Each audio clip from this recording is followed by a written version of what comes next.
At 6 in the morning, Carlos pressed the brick into the mortar, turned his head, and saw the empty lot next to the construction site. He was 37, had spent 7 years working construction in Texas, and had just realized he was never going to buy a piece of land. Not with what he earned, not with what he spent. That afternoon, while cleaning his trowel, his coworker Jake showed him a calculator on his phone.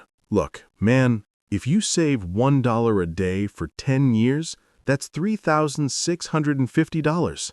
It's not just a dollar." Carlos let out a dry laugh. "And with that, what do I buy? A toolbox?" Jake didn't argue, but the numbers stuck in Carlos's head all night.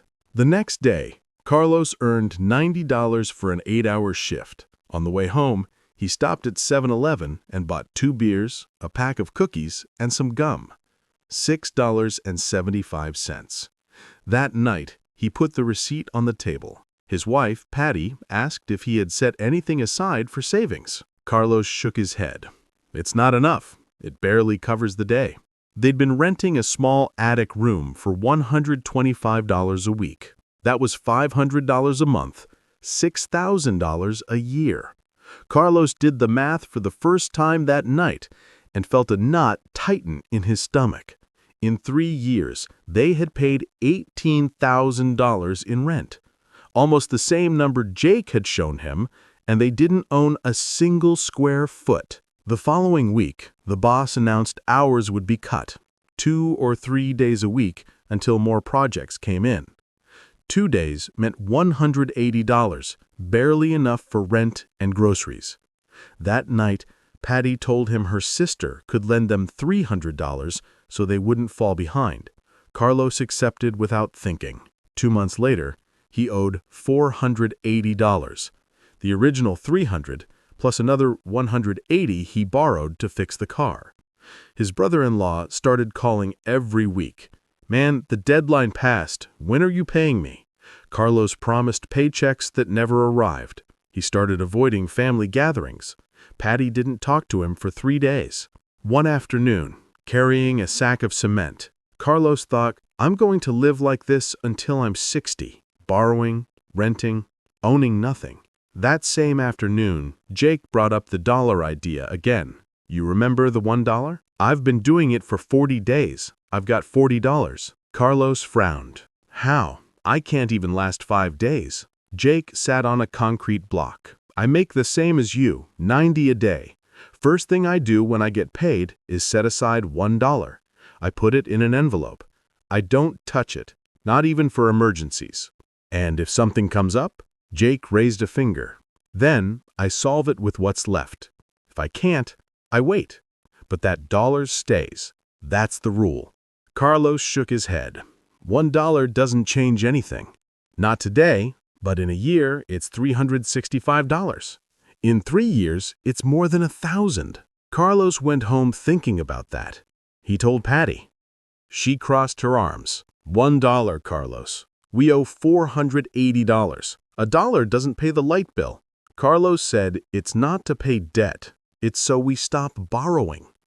Patty gave a bitter laugh, but didn't say no.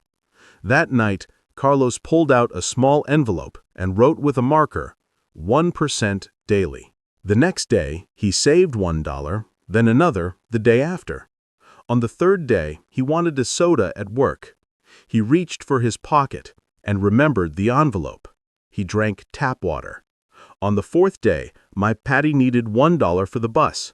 Carlos hesitated, but gave her a coin from his pocket, not from the envelope. The 5th day, Jake asked, "Still saving the dollar?" Carlos nodded. "I've got 5. Jake smiled. "You're richer than yesterday." The first week was easy. The second week, Patty had to buy medicine for her mom. Carlos felt tempted to open the envelope. He had $10 in there, but he didn't. He borrowed $3 from a neighbor and paid it back 3 days later.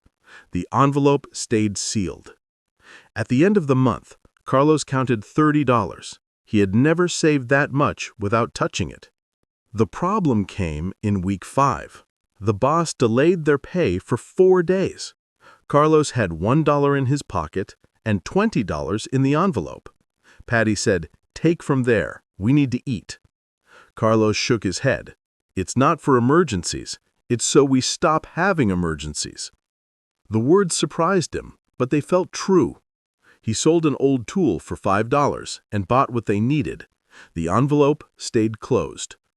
After 2 months, he had $60. Jake told him to join a savings group. "I'm in one with 20 people. We each put in $10 a week. You get the pot once a year." "What if someone doesn't pay?" "That's why you pick the right people. I've been in this one for 3 years. No one's failed." Carlos joined. He put $50 into the group and kept saving his daily dollar. 4 months in, his brother-in-law called again. "It's $480 now. I need something." Carlos checked the envelope. $120. He breathed deep and paid $100. "I'll give you the rest in 2 months." His brother-in-law agreed, surprised. Patty hugged him that night. 6 months later, the savings group payout came. $500 at once, plus $30 from the envelope. $530 total. Carlos set the bills on the table and stared at them for 10 minutes. Patty asked, "What are you going to do?" "I'm going to look for a plot of land." "With $500? "Not yet, but in a year, yes." He asked around. A small vacant lot on the edge of town costs $15,000. The down payment was $4,000. He did the math. If he kept saving $1 a day, he'd have $365 in a year. If he joined 2 savings groups and timed them right, he could reach about $2,000. He still needed more. He talked to Patty. "I'm going to save $2 a day. It's about 2% of what I earn." "And if we come up short?" she asked. "Then we don't buy whatever it is, but the $2 stay." Patty nodded. "I'll save 50 cents from what I make at the store." She worked 3 days a week, earning $40 a day. 50 cents was a small cut, but it counted. Together, they saved $2.50 a day. 9 months later, Carlos had $540.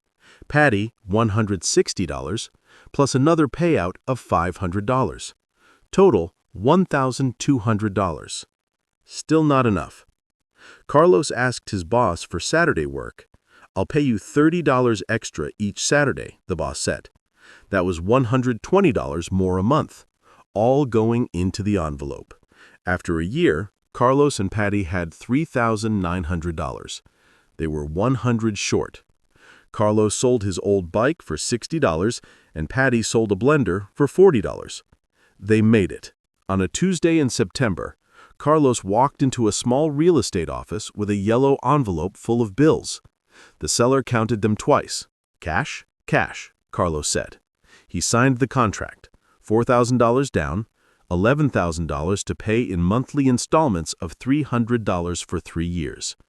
That night, he took Patty to see the lot. It was a rectangle of dry dirt with a few rocks. No water, no electricity, but it was theirs. Patty crouched, took a handful of dirt, and squeezed it. "I can't believe we did it," she said. Neither could Carlos. A year earlier, he owed $480 and had 0 savings. Now he had land and 1 monthly payment done.